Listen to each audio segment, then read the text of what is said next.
Production.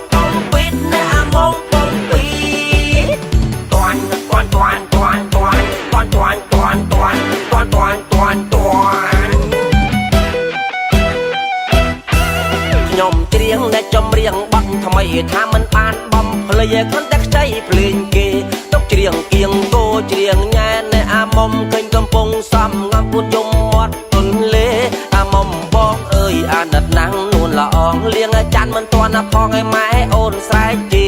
ឥឡូវឡើងខ្លួនស្លៀកតែខោសិចស៊ីឲ្យកាចំនួនបាញ់ឃ្លីរំហាត់តែឃ្លៀងគេតាមបាយនៅឆៅទៀតចង់បានប្តីផងអ្នកអាមុំតាមបងកំខឹងម៉ែគាត់ជីនឹងអ្នកអាមុំគួរចិញ្ចើមឡើងខ្វងអូនញញឹមតាំងបងមុខឡើងកាហេហេត្រកៀងណែពីក្រោយឡាកំប៉ោងដោយកំប៉ុងទៅអង្គុយលើកាត